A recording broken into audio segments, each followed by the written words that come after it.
how to say ladies and gentlemen in gender-neutral terms. Hey, yo. Hey, yo. Hey, yo.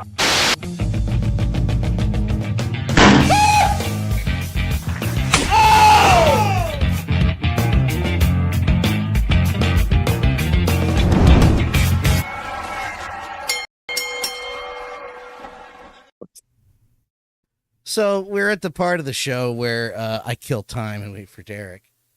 That is a weekly mission of that I've been given for the last couple years now. So we'll see. I'm still waiting for him to read the message that the link is live, and we'll see how that goes. Welcome to HIAC Talk Radio. Dan, I'm Dan. You're Craig. Hey, Craig, are the Sixers cursed at this point? Is that what's going on? I believe the Sixers have been cursed since 1983, Dan, because we have but one NBA Finals to show since that ill-fated day. They're bringing back the black uniforms to remind everyone of our latest defeat 25 years ago. So, yeah, there's that. I was thinking the same, like, as much as I love them, I'm like, all right, these are cool. At the same time, I'm like, but why? We didn't win. What? We didn't win anything. Yeah. We didn't. We lost badly. But they look cool. It's like I liken the black uniforms of the Sixers of 2000 to the 1993 Phillies, Dan. This town still admires and reveres them. They didn't win shit. Everyone talks about Macho Row and the 93 Phillies. They always get mentioned alongside the World Series teams that did win, like Kruk and Dalton and John Hollins and Mitch Williams and all the great 93 team. We didn't win shit. Another thing. We beat Atlanta in the playoffs, but hey, we always beat Atlanta in the playoffs. Yeah, that's a no. Yeah. Yeah, it's not, But yeah, they always get, but they looked cool, so that's why we remember. So the 80s, the 93 Phillies are the 2001 Sixers alternate black jersey. They didn't win shit, but they look good. They look cool. You could do that. You could bring the jersey back without, celebrating a 25th anniversary of losing. Well, they brought it back because a fan, that's why we got the Kelly Green jerseys by the Eagles, because the fans were screaming for it for years. Like, all right. And to be fair, we've been asking for the black, Sixers uniform since I think Jimmy Butler even said, yeah, they look cool. So that's all. Yeah, we were talking about it for, absolutely. Yeah. Yeah. Yeah. We were talking about, I don't think that jersey set lasted long enough. It was like it was in, and then in 10 years, less than 10 years, it was gone. Mm-hmm. I wore the wrong one today. I wore the white Spectrum throwback. I have both jersey. Blue and white, but I have the red and the blue of the mid-2000s. I don't know, the AI jerseys, I guess we'll call them. I don't know what to call them. But because AI made them popular, because when he was the most popular player in the league, that's the uniform he was wearing.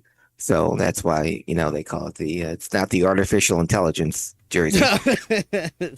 No, but I just thought, I don't think they lasted long enough. No, they didn't. That's just my opinion. That's just my opinion. I agree. And once the bloom was off the rose, both with Iverson and the Sixers team in general, it's like, well, why would you wear? But just like anything, it's been 25 years now. Now it's nostalgic. Now they're great. Now they're, Yeah. The 90s ones, that will never come back. I don't want if they try to push that on me, I'll be like, all right. Yeah, well, the Phillies powder blue uniforms, that's all there was in the 70s. And once they went away and we got pinstripes, it's like, well, what happened to 30 years later? What happened to the powder blue ones? I miss those. And go ahead. Yeah, well, the red P with the baseball inside the P. Well, that's what I was going to bring. I was going to bring that up. I hate the baseball jerseys compared. I mean, hockey's my favorite sport, so that's a lot. Any sport, I compare uniforms to those, and nothing really beats a hockey sweater. No sport does, in my opinion. But I hate word marks, which is tough when you watch baseball because it's all word marks. Yeah. But for God's sakes, they cheated. They had the P with the baseball in the center, and the one on the powder blue without the baseball. But still, it still was a thing. Yeah. They had a logo. It was technically a logo, just like the Flyers flying P. Yeah. You had the logo, and then you went back to the. I call that the Whiz Kids. It's kids. You know, mid 50s to mid 60s. Yeah. Off white with red and blue. But if we went back to the if the Phillies went back to the maroon red, I'd be thrilled because wearing the powder blue on the road, that would make me me happier than a pig in mud. Okay. Trying not to curse this week. I was telling Derek has joined us, ladies and gentlemen. I was telling Mr. Lagans off air I am in a foulest of moods. Oh, we can tell, dude. Yeah. Oh, can you? Fuck. Well, I already broke it. There it is. There it is. No, because I try to get away from the news. What? But then I go to I deleted it all off my phone. I don't have any social media on my phone now.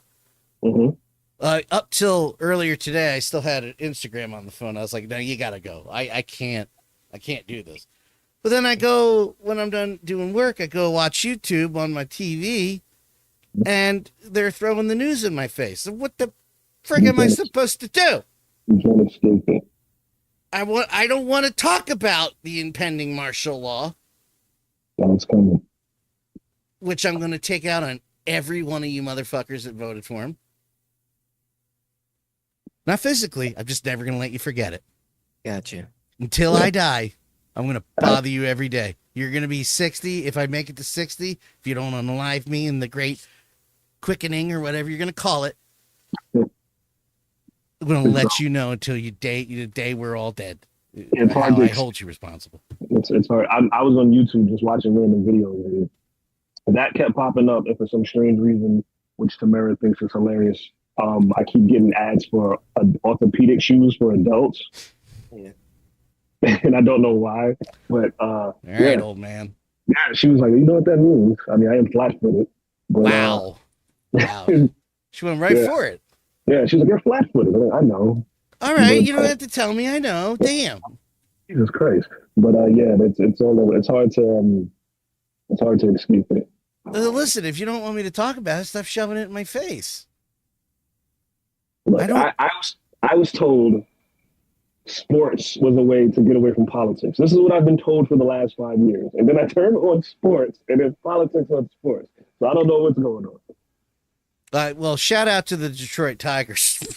Yeah. And shout out Gary Cohen, announcer for the Mets, who questioned why, forget his name, but the third baseman for the Cubs missed the game to attend Charlie Kirk's funeral. Oh, yeah. And I think he got in trouble for it, didn't he? And people are upset. But he just said, like, why would you understand a baby or death in the family? But, I'll say it. Why this schmuck? Yeah, he was like, and Gary Cohen. He's a good guy. I don't know. But hey. Yeah, I heard it. Shout out.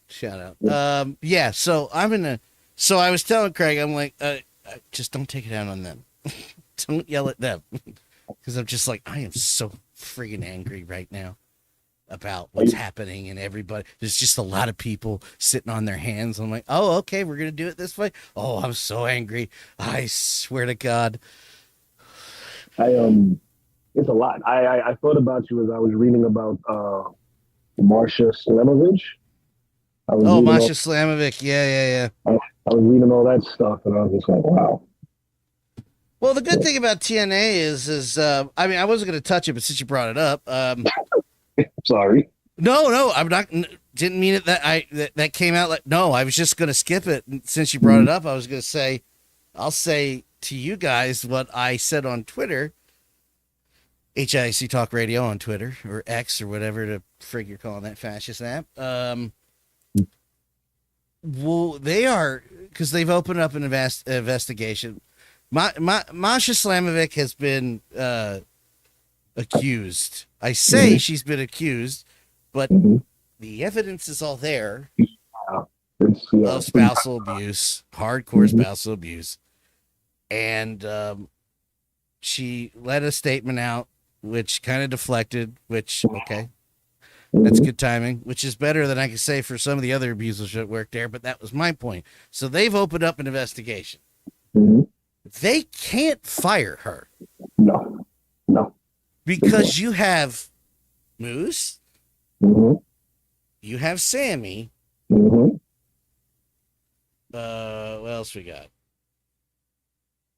There's another one I can't remember right now, but you've let these folks wrestle with no punishment or discipline, even as far as peer due process. You just let them go. So you can't do a damn thing to Masha. You are gonna look, because I'm gonna start tagging Sam. Well, that's how these things get started. Yeah. I'll be like, well, what about Sam? Yeah. Is you better than him? Yeah, I didn't beat up my. Yes, as a matter of fact, I am. Matter of fact, I am. Now that you mention it, you think you're better than? Yeah. I am. Well, you're fat. Yeah, but I'm still better than them. I don't care.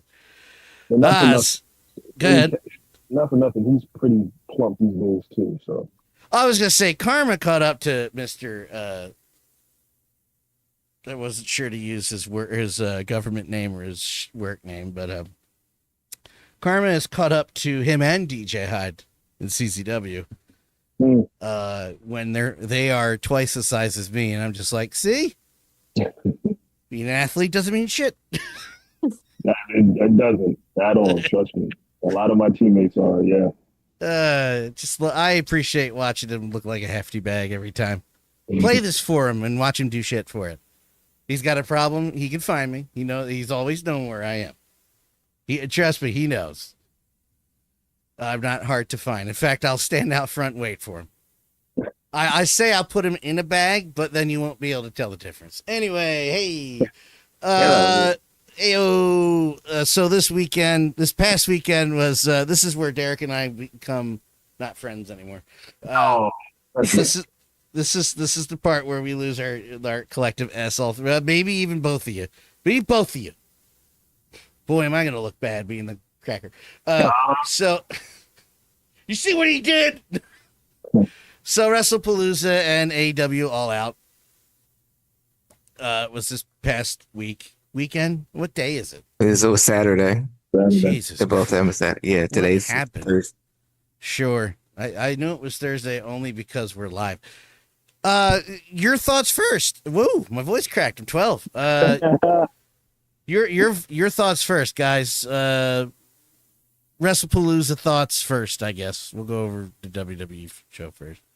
I have to recuse myself only because I ain't paying no $29.99 to watch a goddamn wrestling show. I know, man. I know. And for all intents and purposes, I really didn't miss much because the internet, WWE fans, and ESPN subscribers gave it an underwhelming review. Pretty much, it was pretty much just a Monday Night Raw that they wanted to charge people money for. So I saw all the I just only saw the highlights. I never saw a complete match. I saw all the big ones. I guess fans were very disappointed in the Brock Lesnar outcome, that Cody beat Drew clean. Apparently everyone thought that Randy Orton was going to make an appearance, if not to turn heel and cause Cody the belt. And of course, none of that happened. And AJ and Punk winning was the right decision. I think that was the only thing that could have been worse if Seth and Becky had won. So I only saw the highlights. I only saw the aftermath. Derek, did you watch the whole thing? I did, thanks to my VPN. I didn't have to pay money for it.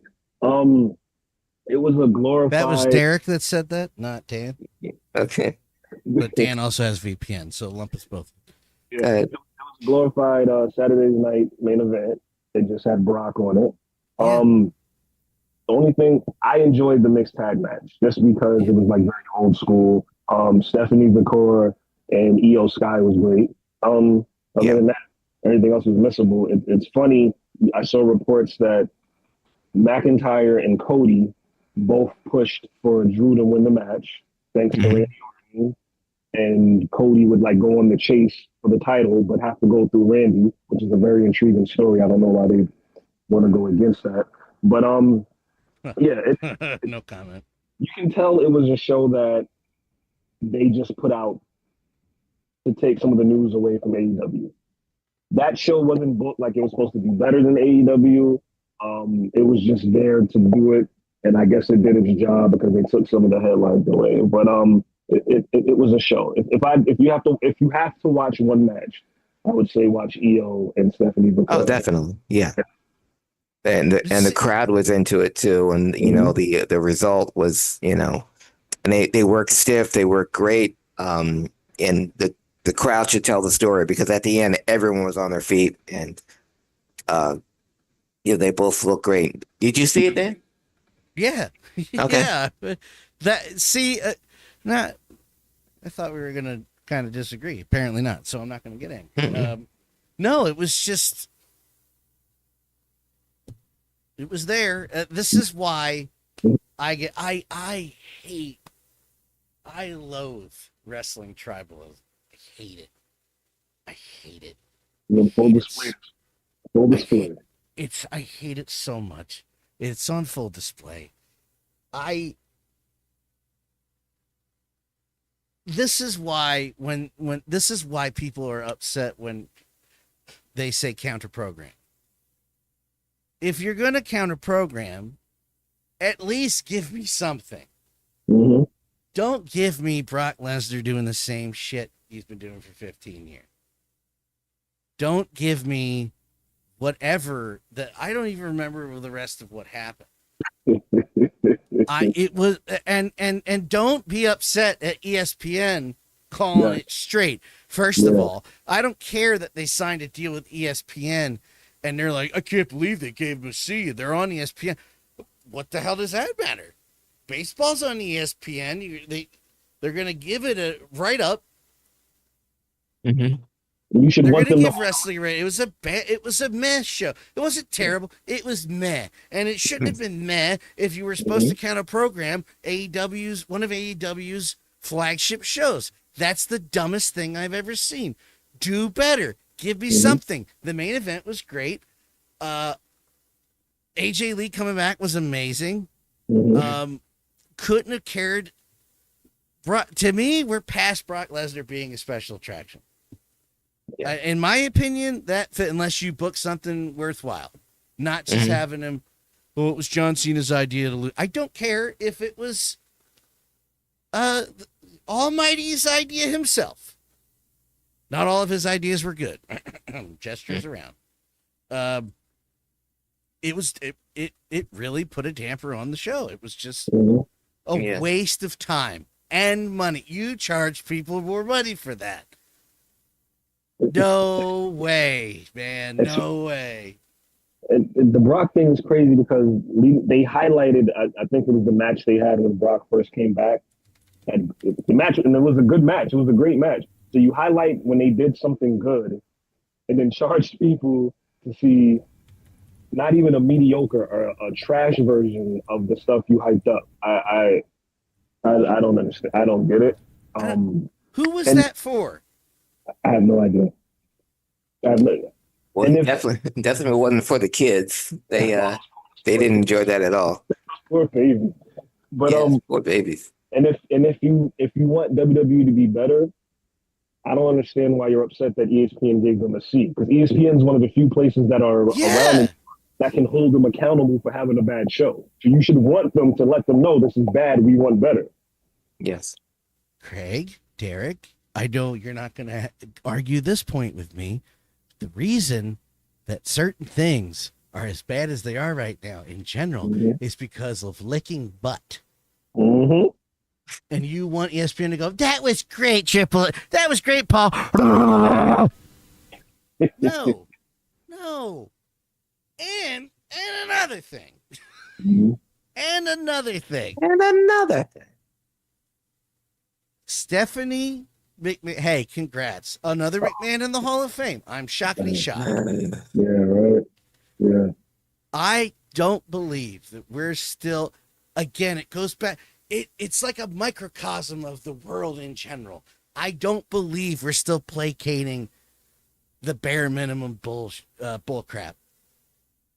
I don't get, like, yay, that's great. We forgot about Chyna.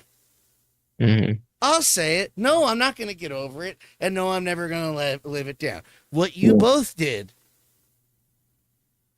to Joni, 20, 30 years later, is still garbage bullshit. Yeah. And the fact that you snuck her in with the DX induction. And I don't care. I don't want to talk about what other dudes thought about her wrestling. It's what she did.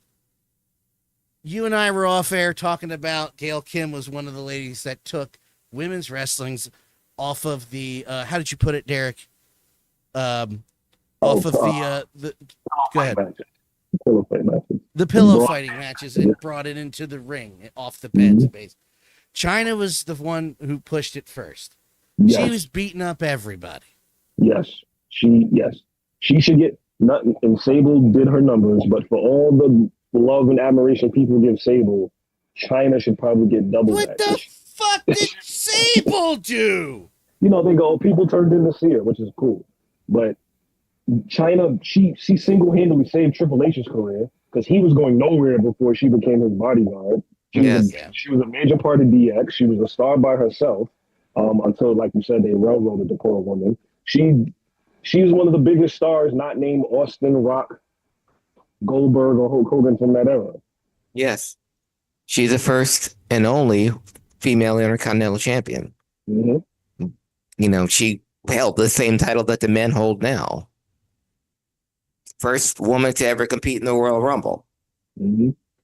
She broke all the barriers. I mean, there is no Jade Cargill. There'd be no bidding war for Jade Cargill if it weren't for Chyna. Yeah.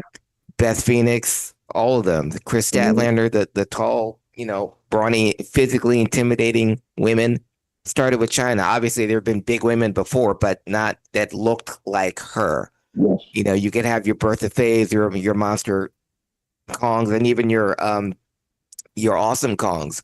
Mm-hmm. But Chyna was the Goldberg of women. Yep. And if you're going to put Goldberg in the Hall of Fame, and I'm still, on the fence about that, but Chyna did more for wrestling, did more for WWE than Sable, the Bella Twins, and Stephanie McMahon all put together. What the hell did they ever do? I can name you. The test is always like, well, like why is this person in the Hall of Fame? Because I can name you one or more great matches. I can name you a great promo. I can name a moment when this person was considered one of the best to ever do it. I can't say that about the Bellas. I can't say that about Sable. I can't say that about Stephanie. Did she get a lot of heat? Yeah, but so did Michael Cole when he was the quote unquote manager. I have an announcement. It's just in for and when he was, So yeah, I don't think we'll ever. Cole sucks, but that's just me. I do too, but I don't think we'll ever see Chyna in the Hall of Fame. And any time they honor a McMahon or a Helmsley, it's a further slap in the face. That last year was this year is Triple H, and next year it's Stephanie. I mean, come on. Wouldn't you put? I'd put Shane in if I had to put a McMahon in. Yes. Shane had exciting matches. He did things. Exactly. That's weird. It's very interesting because at first when the announcement was made, I was like, oh, that's really cool. And I like the way they did the announcement. And then I sat there for a minute going, what the what why? Yeah. And let's be clear, I'm not taking away what Stephanie did in a business not predominantly overseen by dudes, especially the boss's daughter. I get it. Not taking away anything from her in the business world. Not. But there's this other thing. Her name is Chyna that we seem to always forget about. And I think it's reprehensible. It's unbelievable that we're still talking about it in this light. Guys, she friggin' died. She's gone. She's gone. Give her goddamn roses, man. And when you hear the stories of her exit, you hear Chyna go, I was even willing to get over the fact he cheated on me. And she was still willing to work for the company. Yeah. And they just wouldn't give her a contract. And then when they didn't renew her contract, they put all these stories out about her. Oh, she thinks she's a star. She wanted this. And she was like, I was willing to stay after they railroaded the poor woman. If you want to put Stephanie in, fine. But she shouldn't be a headliner. Have a whole segment where they Taker comes out and no, not when there's people like Bam Bam Bigelow, who isn't in the Hall of Fame, and Vader, who isn't in the Hall of Fame. And, I know a lot of people don't like Batista, but he was a star. Batista's not in the Hall. Like, there's so many people who could headline the Hall of Fame before I'd have Stephanie headline the Hall of Fame. Yeah. And if you're going to put women in there that had a big impact on professional wrestling, particularly on the WWF, who really wouldn't be the WWF if it wasn't for this woman, and she's an entertainer and she's still alive. Why isn't Cyndi Lauper in the WWE Hall of Fame? Actually, every year. Every year, I think she's the only person involved with that main event that isn't in, right? And she was no, she's not in. You put Mr. T in, but not Cyndi Lauper. I ask that every year why she's not in it. Cyndi Lauper came first. She was the first of the Rock and Wrestling connection. WrestleMania was built on her. Remember, it was Wendy Richter and Moolah. That was the first match ever live on MTV. It wasn't Hogan. It wasn't Piper. It was Wendy Richter and Fabulous Moolah because of Cyndi Lauper, who was the biggest star in music at the time. Before Madonna, there was Cyndi Lauper, and she was connected to the WWF. And because of Cyndi Lauper, celebrities started showing up at wrestling matches. She did that. Again, wasn't Hogan, wasn't Piper. It was Cyndi Lauper. Then we got stuck with Liberace. Yeah. Michael. No, I'm sorry. I can't do that impression. It actually upsets Kelly. No, but I get mad when I hear that someone like Stephanie is going to the Hall of Fame or Triple H, and then I have to keep reminding myself this is completely arbitrary. This is whoever on the whims, because it doesn't matter, honestly, if there was a legitimate Wrestling Hall of Fame, Stephanie McMahon wouldn't be anywhere near it. She'd have to buy a ticket just to look at the building, and guys like Bam Bam, Vader, Sid. Ken Patera, Ivan Koloff, they'd already be in. Rick Martel, they'd already be in the Hall of Fame. So, but these guys pissed off someone. They said something they shouldn't have, or there's still a grudge for this or whatever. Who did Chyna upset? I don't think they like. She got cheated on, and then who's upset? I don't think they like, because to tell her story. Oh, you got to talk about porn, Derek? Oh, no. Oh. Maybe that's what Triple H. Remember when he said that a couple of years ago? I think they don't, because in order to tell her story and how it ended, you have to tell the story of how Triple H and Stephanie begin. That seems like a you problem, not a me problem. And it seems like they muddy the waters when it comes to how that situation came about. Man, because if it was the porn thing, the Playboy magazine stuff was shit. Listen, I bought that DVD. and you see how they encouraged every one of their quote unquote divas to do Playboy. Sable did it. Christy Hemme did it. That's Exactly. And I don't have a problem with that, but don't be hypocritical later when he take a step forward because they were entertaining as hell. I mean, Tori's in the Hall of Support Fame. sex work is what I'm saying. Anyway, I think so. And wait, Tori, what? is Tori Wilson did it too. Yeah, I think she's in the Hall of Fame. she right? did. She did a spread with Sable. Yeah, and she's in the. I believe, and they don't have no problem bringing her back. Sable's in the Hall of Fame. Chyna's the only one, man. The Chyna is the holdup. That is it. That is it. Yeah, but Sonny's in, right? Yes. Okay. Well, here. That one's not so good. But apparently being in jail or killing someone isn't a No, we don't go backwards to disqualifier. take them out. We only put them in. Speaking of, yeah, no, if somebody could come up with a story on why Chyna's not in there, and they can do it without telling me about her porn career, which you can't, I'm welcome to it. Tell me why she's not in there, other than Paul and Steffi are bitches. They put Kid Rock in the Hall of Fame. Then. Google Kid Rock, people, and tell me what pops up when you hear about Kid Rock. Google him. I'll never forget when he opened for Aerosmith, and this is 01 or 02. And I'll never forget, we were walking in. My uncle, my aunt, and I were, my uncle, my aunt, and I are walking into the venue in Camden, and we can hear the Kid Rock set as we're walking in, and we're just walking at a regular place, like, oh no, I'm gonna miss it. Oh no. Like, I don't give a shit. Yeah, and we were at the same show in Camden because I came. This was the bill, Derek. It was Run DMC, Kid Rock, and Aerosmith. And at the end of the night, all three of them came out to sing "Walk This Way." By the way, Kid Rock was a non-factor in that performance. Yeah. By the way, it's funny to see him now because I don't know if anybody's old enough to remember. I was like 13 when Kid Rock came out. Part of his appeal was the acceptance from the black audience because he did the whole rock rap thing. And then it seemed like every time I turned on the TV, he was performing Walk This Way with Run DMC and Aerosmith. So to see him as he is now, as the rebel flag wearing right-wing country singer, is Listen, hilarious.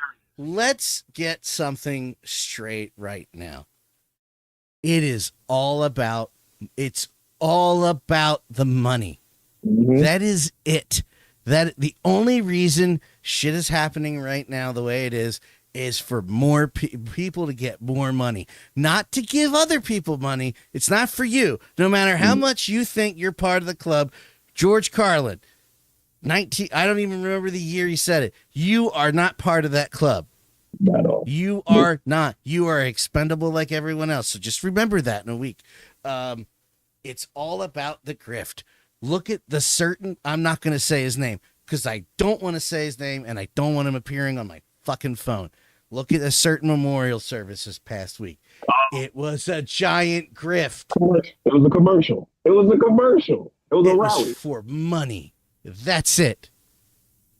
All these certain decisions by a genius, air quotes, are just for money. Mm-hmm. Cutting funding for children's cancer. It's money. Money is the answer. Why does Kid Rock grift and shoot up Bud Light cans? Because he'll get money from the lowest common denominator. That's why. Mm-hmm. That's it. It's money. Kid Rock started his rap career in Detroit alongside Eminem. If you see any early pictures of Kid Rock, he had the high top fade, just like Kid and Play. His first appearance on MTV, he was riding he was riding the Vanilla Ice third base wave. Mm-hmm. And he was going to be another white rapper. He was good. Mm-hmm. He was good. Yeah. He's got a talent. I don't know what it is, but he's got it. But he even said when he went up against Eminem, he knew he was outclassed. He could not hang with him. So he took his rap a different way and would do the country rap way. And it worked for him. He carved out his own niche. And with Bob with the Bob came out, he was huge and helped that he was a wrestling fan. And has a black daughter. So Kid Rock then was, yes, Kid Rock has a black daughter. Yeah. I'm sure that was a Yeah. mistake. Yes. Yeah. He had early, before he became famous. That's the part. See, That's the before part he grift. leaves out. Yeah. I bet you he should have left it out in the first place. But What's he gonna yeah, do? Shoot me? Go ahead. At it's this all point, money. I kind of want to die, by the way, so go for it. Like you said, it's all money. And if you people don't think to tie this all together, Triple H being buddy with people in high power positions, and all these companies affiliated with TKO, buying all these streaming services and doing all these things. If you don't think all this is tied up in together, people, you have another thing coming. I'm telling you, it's all connected. Like I said last week offline, it's not beyond me that all these big companies tied to TKO are trying to buy Warner Brothers Discovery. It's not lost on me, people. You don't have to do. You don't have, if you want to see how far the money goes, just look what happened to Jimmy Kimmel, and look what it took to get Jimmy Kimmel back on TV. Money being lost by Disney. So, by the way, don't renew your subscriptions because they're raising the prices again. And no.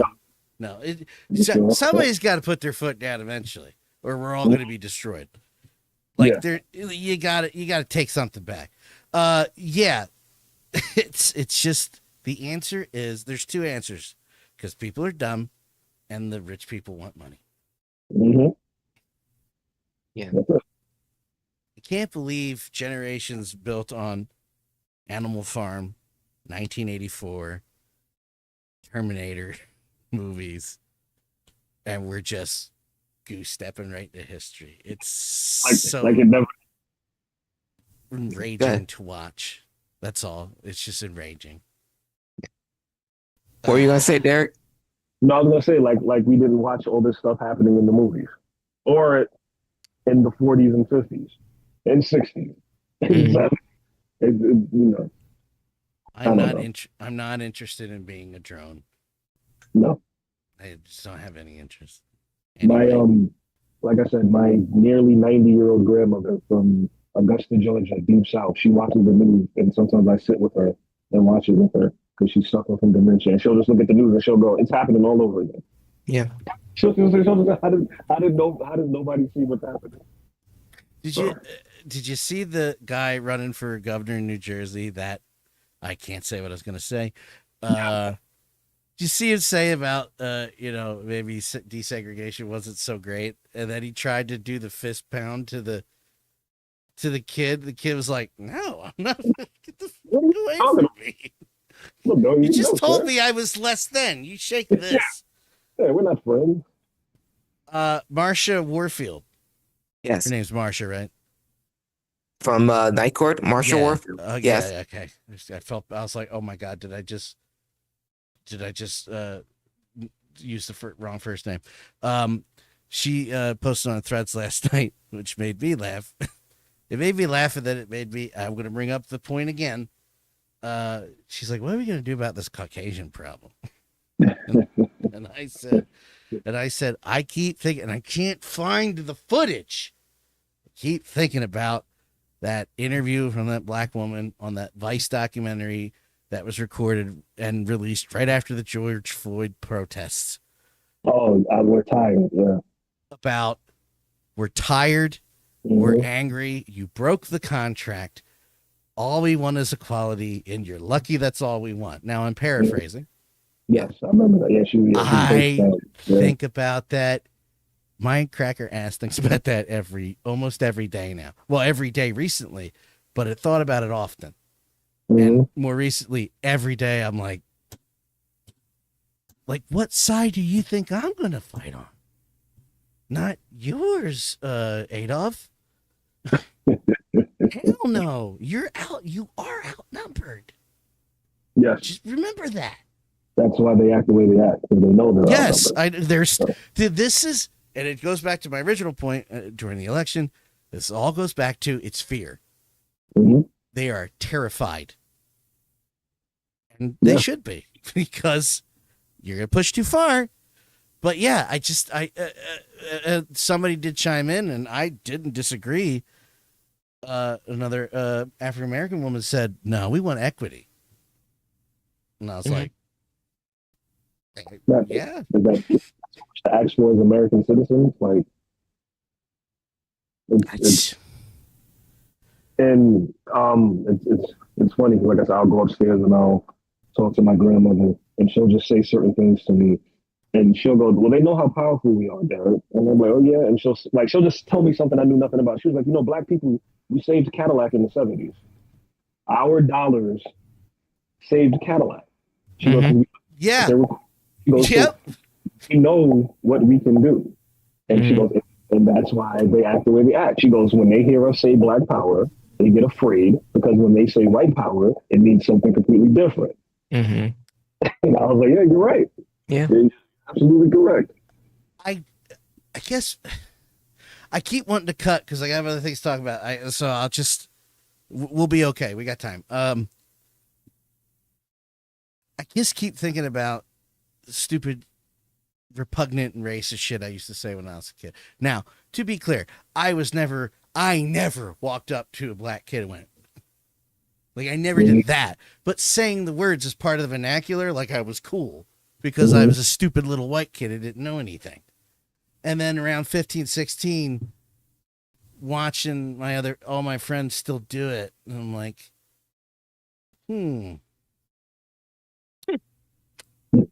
guys. And then Right. picking on the black family, which is a story I've told on here before, and them trying to get him in trouble because the older brother, who was a football player who I wouldn't have fucked with him on the street, let alone in school, said the phrase he said guns is gonna fly. And they tried to twist that into, he said he's gonna shoot us. And I was like, that's not what he said. That's not what he said. You guys watch wrestling, you know what guns are. Stop it. Nice try though. And it was that's when the divide. I was like, I'm gonna go over here now. I hear there's girls over here. I'm gonna go over here. That's the thing. I grew up with one of my best friends. His name is Thomas. He's a white kid, Italian, and we would go see his grandmother, Get and away they would from those walk. Italian kids, Derek. Well, no, they were good, and his family would like love. They would like his grandmother would call me her little chocolate grandbaby. But I know. I would be so embarrassed, but I know how she meant it. But goddamn. so we were at the park one time at his grandmother's house, and we were all playing, and I was over with the black kid in the park, and I didn't know any better. It was these older Italian kids. They called me a moolie. Oh, Jesus Christ. And I had no idea what it meant. And they were just saying, "Hey, moolie," and I'm thinking, "Oh, it's Italian." Oh my God! They would like, call you that? yeah, and they would just say it. And his uncle, his uncle's very Italian. He goes, "Come here," and I'm like, "Hmm?" And he goes, What did those kids call you?" And I was like, "They called me a movie. I don't know what that is," but he goes, which one said it?" And I was like, "It's the tall one." He goes, Come here, motherfucker. He was like, "Come here." He goes, "When he gets over here, I want you to punch him as hard as you can in his face. Don't worry about him hitting you back, because if he hits you back, I'm going to jump in." And the kid came over, and I was just like, and I hit him, and the kid came, and his uncle held him, and his uncle went and got the kid's parents, and he's just ripping them a new one. And then we get back to the house, and I'm like, "Did I do something wrong?" And they all set me down, and they said, "Let me tell you something. If anybody ever calls you that name, this is what it means. If they say that to them, you try to rip their heads off." And from that moment on, I was like, "Oh, okay." But it took. They didn't have to tell me that. They could have just said, "Come on, Derek, pay that any attention." I will never forget, because I was a late bloomer watching The Sopranos, where they threw, I think it's episode 1 or 2. I'm not even going to say the actual word, because that's what the word you were using is a slang version of the full word. And Paulie Walnuts throws it out there, and I'm like, oh shit, it's gonna be like, of course it is, like, duh, but it's gonna be like that. Yeah. The last point I was gonna make is everybody who that I don't even know how to put this, that pump up their heritage outside the country, the same ones that go America first, and and I'm talking to you, Philly. I said a bad word again. You the Philly Italians. Do you not read history? Mm-hmm. You were the same. Mm-hmm. You were called the same thing when you came over to this country because you were slightly darker and greasy. Mm-hmm. That's why I think Italians that get mad about racism is a joke to me. It's a joke to me. I've heard, because of my job, I've heard Italians talk bad about other Italians. Like, and then you probably heard this saying about Sicilians and what they Sicilians, like, oh, a Sicilian is just with straight hair. Like, I was like, what? Like, what is happening? So to have this happen. I've never gone that far, but yeah, like they would battle each other at work. And like Irish people, if you know the things they did to you guys when you came over here and where the word paddy wagon comes from, if you knew all these things. If they only knew. It's weird that you would take all that and go, oh, well, I'm going to push down on this person. It's like, I can't imagine being a black person and pushing down on a gay person. They're a minority. You know what it feels like to have somebody. It's so stupid. It's so stupid.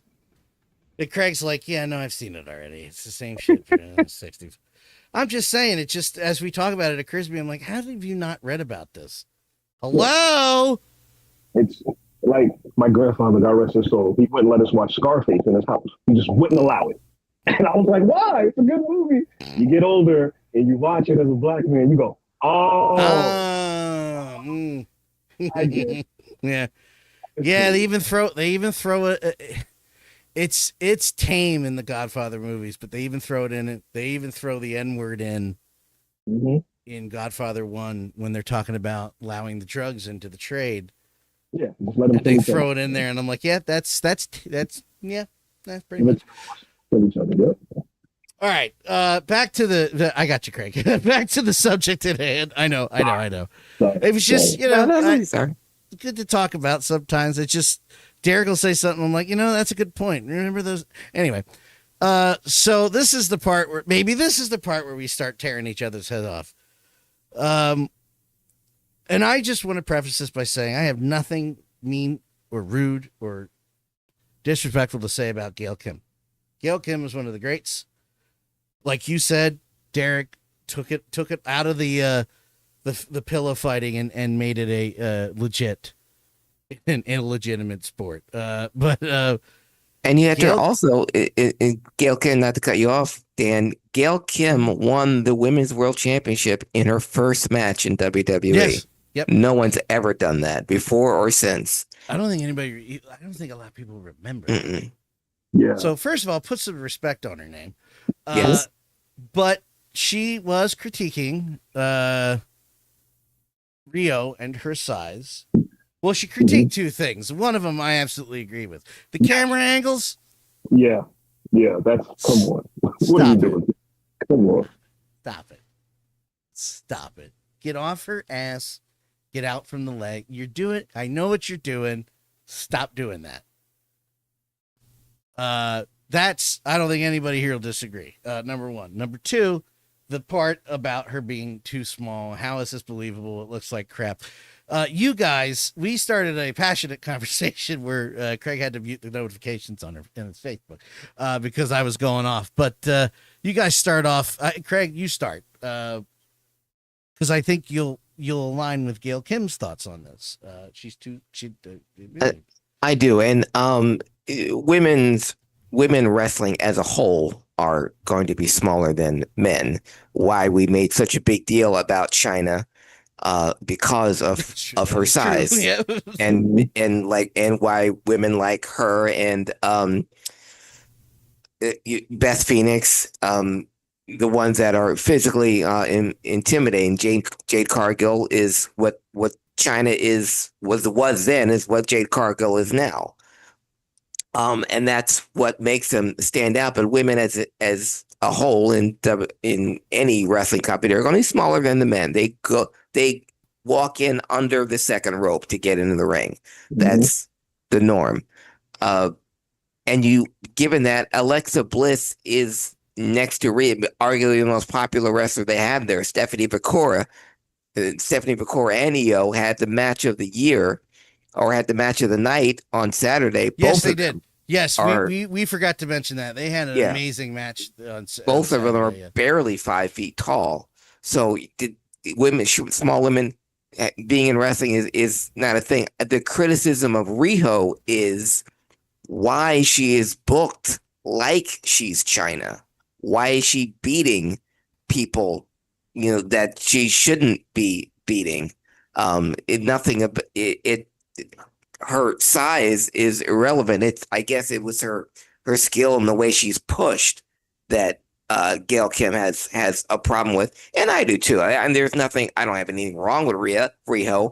I've just seen women like her either, but yes, so much, but nothing about her makes her stand out to me, like Io or like Asuka, or Kairi Sane. All three of them the same size, but all three of them are distinctly different wrestlers.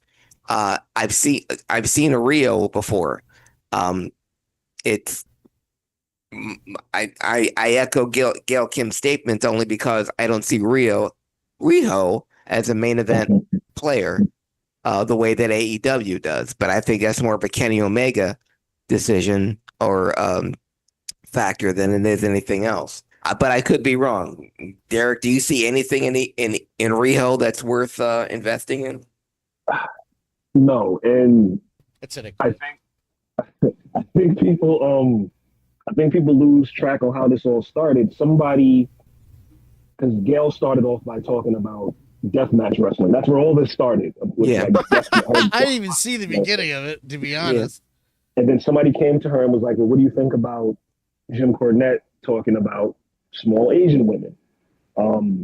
And that's where all this started. And Gail said, she goes, "Look, to be fair, I haven't watched AEW in a long time." She goes, "I just didn't like the schoolgirl outfit and the camera angles they had her in." She goes, "And I don't find her believable for the way that the matches that she was having for those girls in the division." Now, she also mentioned, because it started with asking her about small Asian women, she mentioned Mia Yim, she mentioned Asuka, Io, and Kairi, and she goes, I find them more believable. But she goes, Mia Yim has got almost a foot on everybody else you mentioned. That's why. And she's like, it's based on the way they wrestle. Like, if you see Asuka's very vicious. That match she had with Riho on Monday, Asuka was very vicious. If they booked Riho to be like that, I don't think Gail would have had a problem. And then it became this weird AEW fans versus Gail thing, and they just forgot the fact that Gail praised Statlander and Deonna Purrazzo, who is on a milk carton somewhere in that company. She praised those women. And then it just became this. And then I wake up the next day and the aforementioned Kenny Omega tweets to Gail Kim, and he goes, "It's good to see another so-called legend doing a split on it for the TKO bag." And it's like, sir, you're the vice president of the company. I get you have an attachment to Riho. You're the reason she's over here. But him doing that just pours more gas on this tribalism thing we're talking about. And not for nothing, Gail, if you can disagree with what she said, but she demands a certain level of respect, especially from somebody in the business. You would think she would get a level of respect to it. You could disagree with her, Kenny, but not say she's doing a split on it for a TKO bag. And then Gail had to respond. She had to put up a picture of her and her husband, and she goes, "I don't need a job. Mm-hmm. I don't need to work in wrestling." Did somebody really try that? Yeah, they because did you know who her husband is? You son of a bitch. So for Kenny Omega to say she's only saying that's Miss Irvine, you son of a bitch. Yeah. So for Kenny Omega to say you're only doing this because you want a bag from TKO, do we forget this is the woman who, when she was fed up about the way they were booking the women, eliminated herself from a WWE Battle Royal and walked out of the company in protest of the way they were booking the women? That's what we're talking about. Let me interrupt you real quick and then continue. I was catching up on. I did not see all the heat. I knew she was getting heat, but I didn't see any of this. Yeah. And what I didn't see was Omega Mhm. make his legend comment. Did And you it's see like- what he said? I didn't see it. No. Because Corderis, another day, another legend doing the splits on it for the yearly TKO gift basket. Like, why? Why did you even say what the? Kenny, Oh, Kenny. come on, man. And See, he's I was likable. gonna defend. This whole segment was gonna be me telling you guys you're wrong about Riho, but we're gonna slide that to the side for a second because I can't defend this. I cannot defend the behavior, the tribalism. This is exactly what I was talking about. That's And exactly what when it I is. first said it, I was coming from the WWE side. I'm so sick to death of the WWE stroke job. But on the other side of it, Yeah. there's this Kenny. There's no, yeah. Maybe you should hire her to book the women's division. I was when he said that, I'm like, why wouldn't you guys hire her? I mean, she probably doesn't. She probably. I mean, as you say, she doesn't need the job, and these two people are married to two gorgeous people. Like, and I mean that for it's Yes. it's Robert Irvine and Gail Kim. Really not hurting, financially or physically, but my point is this is like the wrong person to do this to. Yeah. She literally helped change women's wrestling, literally, physically, when you were wrestling in bingo halls, and before that, Mm-hmm. she had still her has absolute hand into changing it. Go ahead, Craig. the highest rated match, highest rated segment in the history of TNA wrestling was her match with Awesome Kong. They were pretty much carrying TNA for a stretch there. Their matches outgrew or drew better ratings than any stars on TNA. Yes, and if anybody should wrestle, who knows about wrestling smaller than her, yeah, opponent. yeah, that's how. I mean, Gail Kim, Awesome Kong matches were like the Rey Mysterio Mark Henry matches. You Yeah, think so I they take were- everything I said. The DM's back, by the way. let me retract. I'm still going to defend Riho, but yeah, I don't think Gail didn't do a damn thing. Nothing she said was incorrect. I'm sorry. I'm sorry. And now you can now let me rephrase that. She didn't say anything wrong. Whether you disagree with her or not is a completely different, wholly other story. And there's a way to address her. Not like this shit.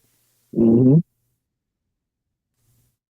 That's and first of all, go say it to her face with Robert standing there. that jacked guy. But and WWE, they'll never admit it, but there's no Divas Revolution, Paige and Charlotte and Sasha and NXT Bailey. There's none of that without Kong and Gail Kim. No, absolutely not. And you ask any of them if they think the same way, and they'll be like, yeah, of course. Yeah. What? Now, so like, watch who you're talking to on Twitter, especially these days, guys. Yeah. Especially these days. Like, don't. Gail Kim handled. She was asked a question. Yep. And she wasn't even crapping on something that happened recently. She was talking about a match years ago. Yeah, she said, I haven't watched in a while. Like, she admitted that. And she said, and she doubled down and said, I'm talking about a match from like 5 years ago. And she said, that match, not now. I haven't seen now. I'm talking about that match. Now, on the other side of things, I disagree wholly with, and I'm okay with being wrong. This is just a disagreement. I'm not saying I'm right. I don't give a rat's ass how she's booked. I think it looks fine. What's special about her? I don't think there's a lot of special things with. There's 3 women in the AEW division that stand out. 3: Toni Storm, the Spider, Thekla, yeah, and when she was there, Nyla Rose. Yeah. I'm not saying that that's bad. That's all on you, Booker Omega. That's not counting Camille, who isn't on TV. That's not counting Deanna Peraza, Haya Valkyrie. That's not counting all the other women you have. Yeah. And they had Stephanie McCore. No, I'll say it's counting them because they effed it up. Yeah. Or Like they'd still be there. Yeah, like they F up a lot of people that got themselves over and the fans want to see. Yeah. And look where Ricky Saints is now. Mm-hmm. Which we'll get to in a second because we're running out of time. Yeah, so to close this up, no, actually, I thought, well, this is between Derek and I thought Mercedes Moné's entrance was amazing. I loved the dudes just standing there with their title belts. At least it was different. Mm-hmm. Again, not entirely her fault. No. And I thought that match was good. I didn't say it was great. Not the most amazing thing I've ever seen. But I haven't watched a Mercedes Moné match and gone, eh. Yeah. And she's another one, and people are going to get upset that I made this analogy. But my dad used to tell me stories about, like, Dr. J and George Gervin. He would watch them at the ABA, and you would just think, oh, if they could just get out of there and go play in the NBA. And I look at Sasha, and I just think, oh, because right before she left, she was doing stuff with Bianca, and I just think, oh, she could just go back and let her wrestle Rhea and Io and take that, because she looks like a star no matter where she's at, and take that and just there. She'd go through the roof. But people look at it, they think I'm slighting AEW, but no, she's a star no matter where she's at. Yes. Yeah, go ahead. No, that she's that good. Yes. Yeah, so when I was trying to say, to wrap that all up, because we really don't have enough time to talk about the whole show, I thought All In was a better show this weekend. Wasn't amazing. It's still too long. Mm-hmm. But I hated Wrestlepalooza, so it's easy for me to say that. That's just my feeling on the matter. Yeah, I was going to say the thing that pisses me off about AEW is they do things, and then by Wednesday, the things they did at the pay-per-view, nothing gone. Yeah. Like, now he didn't. Oh, go ahead. I was going to say, like, Ricochet and his team, they beat the Hurt Syndicate, right? Uh-huh. Clean. They beat them clean. I turn on Dynamite, and they lose the tag team title match that they had.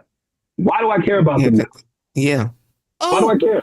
Wait, hold on. And then during the Edge of Christian match, why did Beth Phoenix come out, destroy I was going to call him Stokely Hathaway. That's not his name. Yeah, go ahead. Yeah, but destroy Stokely, yeah. Big Stoke.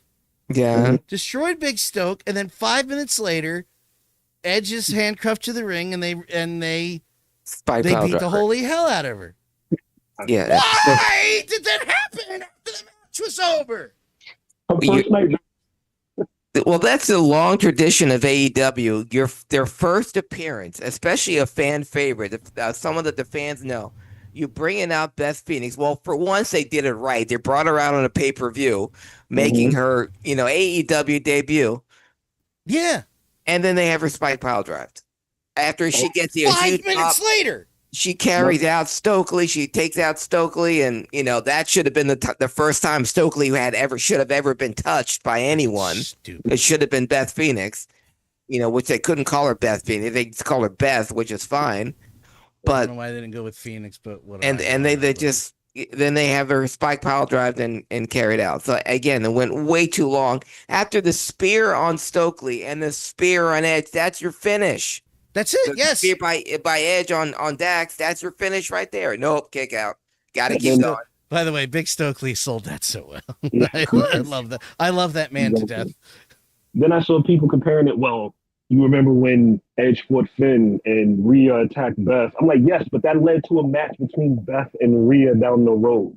Yes. Is Edge going to team? Is he going to team with Beth to take on FTR? Like, what are we doing? Yeah, it makes no sense. Like, well, the pay-per-view before, they had when they had been FTR were going to face Edge and Christian for the first time ever, and they lost. They lost to that's when they lost to Bandito and Yes. they lost to Brodito. So like, what's the point? And then you have the guys that beat, and kudos to MVP, like you said in your message, Derek. He took the pin so to protect Lashley and Benjamin, who still haven't been beaten as a team yet. But then Ricochet they lose. The first team that beat the Hurt Syndicate, and then they bring them out on free TV, and then they lose. Like, do you look at what you're doing first, or do you just? Is every show? It's like and we were just talking about NCTV. There's nothing connection. Nothing's topical. We'll just keep putting stuff out that makes us happy and make their fans happy, because it's not going to make any sense to anyone else, because there's no long-term booking. You're not pushing anyone to, they think debuting a new wrestler and having him go 20 minutes with a big, it's like what they did with Roddy and Moxley. Roddy's never won, and they think going 20 minutes with Moxley is that's your push. No, all it does is just waste everyone's time, because if Mox is supposed to be a tough guy, it took you 20 minutes to beat a guy that never wins. Yeah, and you think that's putting Roddy over? No, it's so frustrating, and I'm going to go on record. This Hurt Syndicate thing with them in this company, it will not end well. I can see the writing on the wall right now. It will not end well. You remember how excited we were when they came in, and we were like, well, MVP and all these guys, they're not going to be treated like the rest of the AEW riffraff, because they know how they want to be booked. They know how they should be booked. Made a little left turn with MJF, which was the most interesting thing on AEW for weeks. Yep. Willie or won't he join? He gets in, and then he's out. No explanation at all. And now the Hurt Syndicate is just another team. The one thing you had, the one stars you had, guys that actually look legitimate. They dress like stars. They look like stars. They act like stars. They have a mouthpiece, an MVP, an old school manager that can also go in the ring. And they're going to turn babyface because the fans want to see them. So if you want to turn them babyface, treat them like babyfaces. Keep them going. Like the Road Warriors, keep them beating people. The Road Warriors didn't turn soft when they turned face. They just had to sell a little more, but not a lot. And I don't know. I don't get it. No, it's not going to end well. No, it's not. And we have the beginnings of the NXT TNA invasion, which won't include Masha Slamovic. Sorry. I thought, you know what I liked about it the most? Because I went back and watched the video once or twice for a specific reason. I love the way they directed around. Every time there was a camera cut, there was somebody else standing out in the audience. Yeah. I thought, as much as I just thought I wanted to throw it out there, because AEW, at least they hold their cameras still. The WWE, like, it's not as bad as when Buck Teeth, Kevin Dunn, and fuck that guy, I'll say it as long as I want, was working there towards the end. But it's still, the camera moves for no reason at certain parts. But that segment was directed beautifully, where each camera cut, even when it went back to the hard cam, somebody else was there. Then they purposely look at somebody up close, and they go back, and then you see somebody else on the hard cam to the left or to the right. Brilliant. And I'm actually looking forward to this. And we all know it's probably going to go. I hope it leads to a War Games match. And I like that they didn't make you feel stupid as a viewer, because at one point they go, "Hey, there's TNA guys just walking around," and they acknowledged it. And then when Santana gets on, he gets on a commentary. That was great, by the way. And they go, well, "What are you doing here?" He goes, "Oh, well, there's an open door policy because we have a partnership. They said the door's always open for us. I'm just chilling, yeah. So I'm just here to watch them." It all makes. And real quick, Craig, you could go right after this. I thought Ricky Saint's part in that whole thing was really cool, where no matter what was happening, he was still obsessed with that title. And I was like, that's a nice little touch. That was great booking, and I love the way they just slid Zack Ryder in his first time on That WWE was- TV in Yeah. 8 years, and they just slid him in like that. Boop, he's right there. And the crowd went nuts, and the crowd went nuts still, and then we moved on. It was a great little moment. A great little and the Iconics just doing the death stare. Yeah. I was like, this is I got a little, it's not often watching wrestling anymore. I get goosebumps. But I was all right. Right, NXT, and I've said this for they are the best wrestling show on either brand. You want consistent booking and great wrestlers, and you look at the future, it's NXT. Well, then you go to Paul, and then Paul goes to WWE, and that magic booking, 6 weeks, 6 months, and now we're all going, what the frig are you doing? Yeah. What is going on?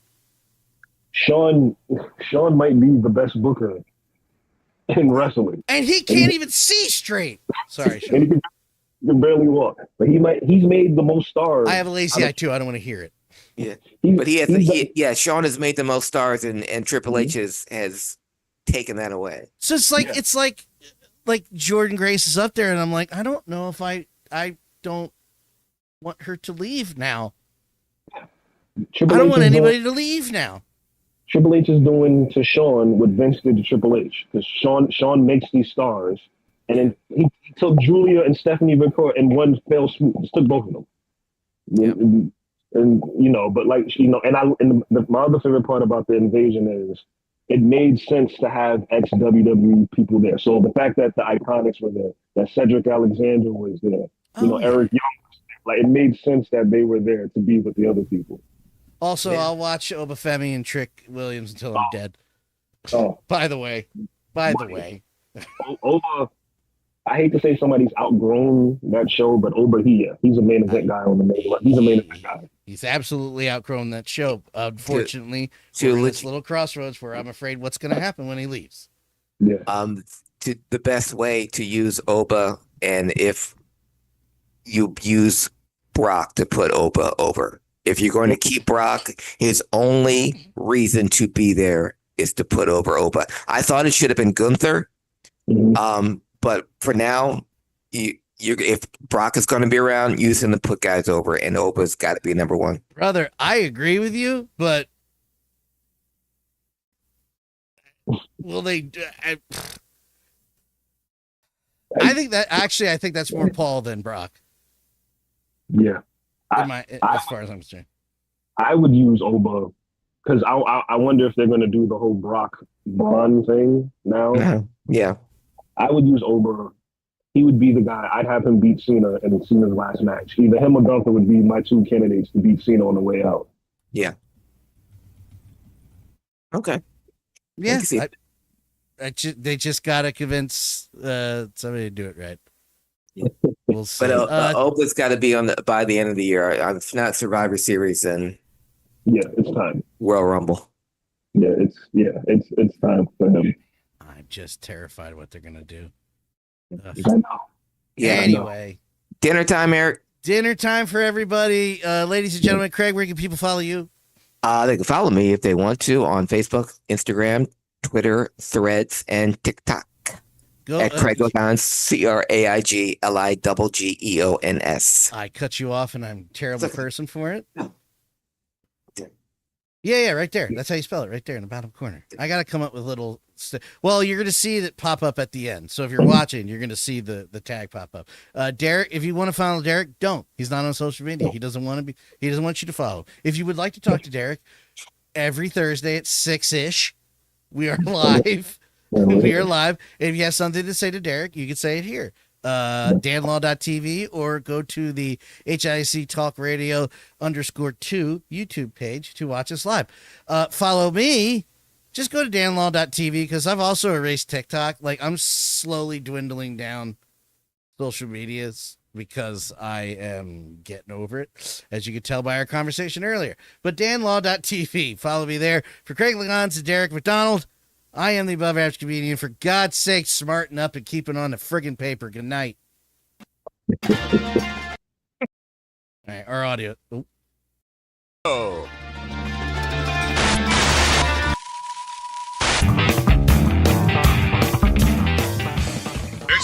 of the show, motherfucker.